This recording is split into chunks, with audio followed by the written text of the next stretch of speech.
Hello बच्चों, question number 5 देखते हैं। ठीक है, क्वेश्चन नंबर 5 क्या कह रहा है, देखिए क्वेश्चन नंबर 5। क्वेश्चन नंबर 5 कह रहा है in the experiment on photo electric effect the slope of cut off voltage versus frequency. देखिए आपने ग्राफ पढ़ा होगा कट ऑफ वोल्टेज और फ्रिक्वेंसी के बीच में। ठीक है, तो यहाँ पर जो है हम कट ऑफ वोल्टेज देखते हैं और फ्रिक्वेंसी देखते हैं। जैसे जैसे फ्रिक्वेंसी बढ़ाएंगे ये ग्राफ तो जो होता है इस वाली एक्स एक्सिस पर बनाते थे हम क्या, फ्रिक्वेंसी। ठीक है, और स्टॉपिंग पोटेंशियल जो होता है जिसे हम कट ऑफ वोल्टेज बोलते हैं उसे हम बनाते थे किस पे, वाई एक्सिस पे। स्टॉपिंग पोटेंशियल कह सकते हैं या इसको बोल सकते हैं कट ऑफ वोल्टेज भी बोल सकते हैं। क्या बोल सकते हैं, कट ऑफ वोल्टेज। जो शब्द उन्होंने यूज़ किया है कट ऑफ वोल्टेज यूज़ कर रहे हैं। ठीक है, इसके लिए ग्राफ बनाया करते थे। ठीक है, आपको पता होगा, देखिए आपको पता है कि मैं इसका कंसेप्ट समझा दे रहा हूँ पहले, इस ग्राफ को कैसे तरीके से प्लॉट करते हैं हम। ठीक है, क्योंकि बेसिक चीज़ें आना हमारे लिए बहुत ज़रूरी है बेटा। तो आपको पता है जब लाइट रेज हम मारते थे, ठीक है, वो लाइट की जो फ्रिक्वेंसी होनी चाहिए वो ग्रेटर देन थ्रेशोल्ड फ्रिक्वेंसी होनी चाहिए। ये मेन नेसेसरी है। अगर आपकी फ्रिक्वेंसी थ्रेशोल्ड फ्रिक्वेंसी से कम होगी तो कोई भी फोटो इलेक्ट्रॉन नहीं निकलेगा।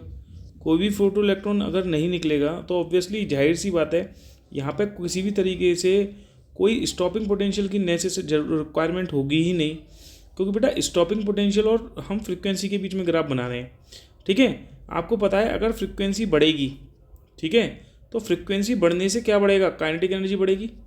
काइनेटिक एनर्जी इलेक्ट्रॉन की बढ़ेगी तो उसको रोकने के लिए एक स्टॉपिंग पोटेंशियल होगा, तो ज़्यादा से ज़्यादा स्टॉपिंग पोटेंशियल आपको देना पड़ेगा, स्टॉपिंग पोटेंशियल भी बढ़ जाएगा। ठीक है, तो फ्रिक्वेंसी बढ़ने से स्टॉपिंग पोटेंशियल बढ़ता है। लेकिन अगर तुम्हारी फ्रिक्वेंसी थ्रेशोल्ड फ्रिक्वेंसी से कम रहेगी तो कोई भी फोटो इलेक्ट्रॉन नहीं निकलेगा, और जब कोई फोटो इलेक्ट्रॉन ही निकलेगा ना उसके पास काइनेटिक एनर्जी होगी। जब काइनेटिक एनर्जी ही नहीं होगी तो स्टॉपिंग पोटेंशियल भी वहाँ क्या होगा, जीरो होगा। स्टॉपिंग पोटेंशियल की कोई नीड ही नहीं होगी।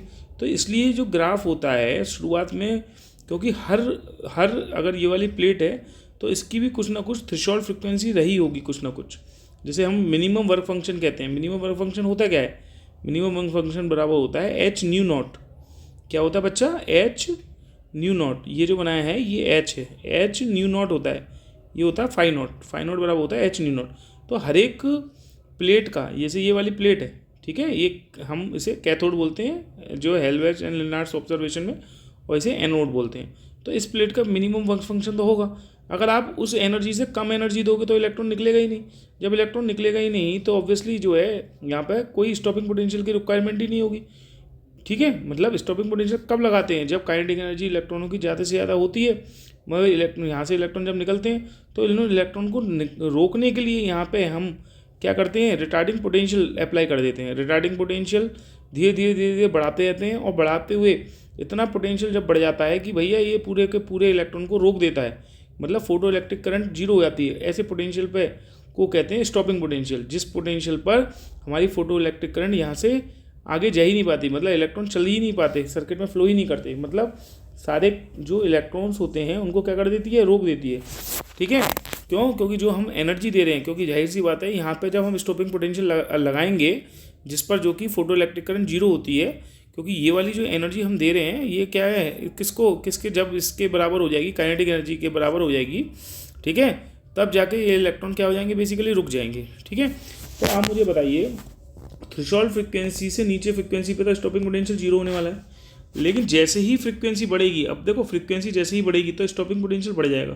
फ्रिक्वेंसी बढ़ेगी स्टॉपिंग पोटेंशियल और बढ़ जाएगा। फ्रिक्वेंसी बढ़ेगी तो और स्टॉपिंग पोटेंशियल और बढ़ जाएगा। फ्रिक्वेंसी बढ़ेगी तो स्टॉपिंग पोटेंशियल और बढ़ जाएगा। फ्रिक्वेंसी बढ़ेगी तो स्टॉपिंग पोटेंशियल और बढ़ जाएगा। क्यों, क्योंकि जैसे जैसे फ्रिक्वेंसी बढ़ेगी, बच्चों देखो, जैसे जैसे फ्रिक्वेंसी बढ़ेगी, जैसे तो उससे क्या होगा, पहले इलेक्ट्रॉन जो 2 मीटर पर सेकंड की स्पीड से निकल रहा था, तो इलेक्ट्रॉन ज़्यादा फ्रिक्वेंसी की लाइट मारोगे। जैसे यहाँ पे मान लो फॉर एग्जांपल तुमने जो है 2 हर्ट्ज़ की लाइट भेजी फॉर एग्जांपल, इसकी जो मिनिमम वर्क फंक्शन है वो 1.2 इलेक्ट्रॉन वोल्ट का है फॉर एग्जांपल। ठीक है, तो एक्स्ट्रा एनर्जी कितनी रही, 0.8 इलेक्ट्रॉन वोल्ट की रही, जिसकी वजह से इलेक्ट्रॉन निकल रहे हैं। अब 2 से जैसे ही मैंने इसको बेटा 4 हर्ट्ज़ कर दिया तो स्पीड इसकी 4 मीटर पर सेकंड होगी।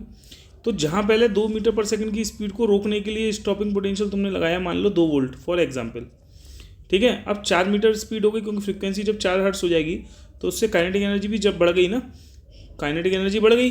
जब काइनेटिक एनर्जी बढ़ जाएगी तो उसको रोकने के लिए स्टॉपिंग पोटेंशियल 2 वोल्ट से मान लो 4 वोल्ट हो गया फॉर एग्जांपल। जैसी फ्रिक्वेंसी मान लो 6 हर्ट्ज़ हो गई फॉर एग्जांपल, तो स्पीड बढ़ के मान लो 6 मीटर पर सेकंड हो गई। अब इनकी काइनेटिक एनर्जी और ज़्यादा बढ़ गई, तो इन काइनेटिक एनर्जी को रोकने के लिए स्टॉपिंग पोटेंशियल और बढ़ेगा, तो स्टॉपिंग पोटेंशियल बढ़ा दिया।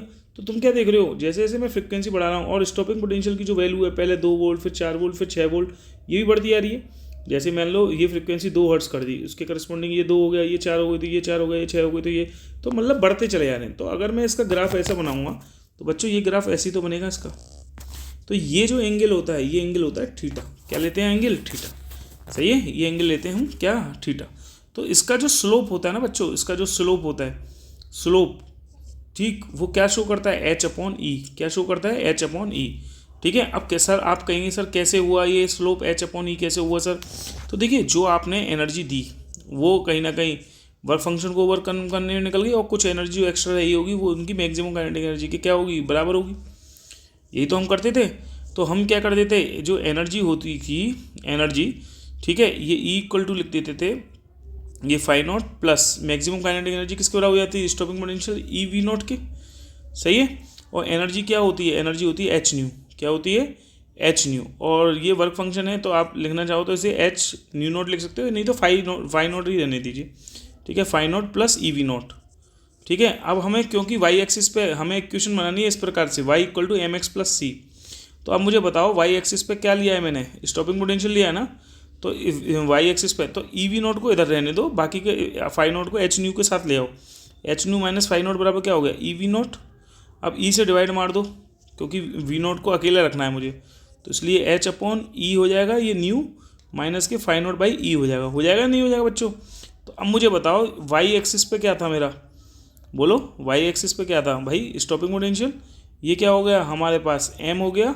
ठीक है, इक्वेशन से कोरिलेट कर रहा हूँ, mx होता है प्लस c क्या होता है, इंटरसेप्ट। यहाँ इंटरसेप्ट कितना है, यहाँ इंटरसेप्ट है माइनस के φ0/e। ठीक है, m क्या है, स्लोप। क्या कहलाता है, m स्लोप। तो स्लोप कितना होगा, h/e होगा, नहीं होगा बच्चों। तो यही स्लोप जो है क्वेश्चन में गिवन है, कितना गिवन है, 4.18 × 10⁻, ये आपको दे रखा है। देखिए कितना दे रखा है, 10⁻⁻15 कितना दे रखा है। अभी मैं उसको इरेज कर देता हूँ जिससे आपको और अच्छे से समझ में आएगा। 10⁻, कितना दे रखा है, -15 दे रखा है। कितना दे रखा है, 10⁻−15 है, ये ध्यान रखना। तो अब आप देख सकते हैं यहाँ पर जो स्लोप की वैल्यू दे रखी है, ये दे रखी है 4.12 × 10⁻−15। ठीक है। h की वैल्यू जो होती है बच्चों, वो h की जो वैल्यू होती है वो होती है 6.63 × 10⁻−34। सही है। अच्छा, ये स्लोप होता है ना h/e। आपसे पूछा क्या है, प्लांक कांस्टेंट की वैल्यू पूछा है, तो h की वैल्यू तो यहाँ पे रखेंगे नहीं, h तो पूछा ही है ना। e की वैल्यू पूछी, e की वैल्यू आप जानते हो इलेक्ट्रॉन पर चार्ज कितना होता है, 1.6 × 10⁻19 होता है। तो यहाँ से h की जो वैल्यू आएगी बच्चा, वो आएगी 4.12 × 10⁻−15 × 1.6 × 10⁻−19 आएगी। ये प्लांक कांस्टेंट की जो वैल्यू वो निकल के आएगी, ये आएगी 6.59 × 10⁻34 जूल सेकंड आएगी। क्वेश्चन बहुत आसान है, देखो क्वेश्चन तो एक लाइन का क्वेश्चन है, लेकिन इसके पीछे का जो कंसेप्ट है वो मैंने आपको समझाया है, जो कि बहुत ही नेसेसरी है। हर क्वेश्चन को अगर आप कर रहे हो तो उसको समझ के करो, उसको जो है ऐसा नहीं है कि हमें जो है डायरेक्टली ऐसे रट लेना है, रटो मत भाई। क्योंकि फ्रीक्वेंसी बढ़ने से काइनेटिक एनर्जी बढ़ती है, याद रखना। काइनेटिक एनर्जी बढ़ने से उनको रोकने के लिए जो हम स्टॉपिंग पोटेंशियल देते हैं वो भी बढ़ जाएगा। ठीक है। तो इसलिए ये काइनेटिक एनर्जी जैसे जैसे फ्रीक्वेंसी बढ़ रही है वैसे वैसे स्टॉपिंग पोटेंशियल दिखाया बढ़ रहा है लीनियरली। तो इसका जो स्लोप होता है ना, याद रखना, थ्रेशोल्ड फ्रीक्वेंसी और फ्रीक्वेंसी का, स्टॉपिंग पोटेंशियल और फ्रीक्वेंसी का, वो क्या शो करता है, वो याद रखना h/e शो करता है। तो h/e यहाँ पर स्लोप की वैल्यू आपको क्वेश्चन में गिवन थी, तो स्लोप की जगह मैंने ये डाल दिया है, h की वैल्यू निकालनी थी, ये जो हमने ये निकाली है। ठीक है। आई होप समझ में आया होगा। Thank you.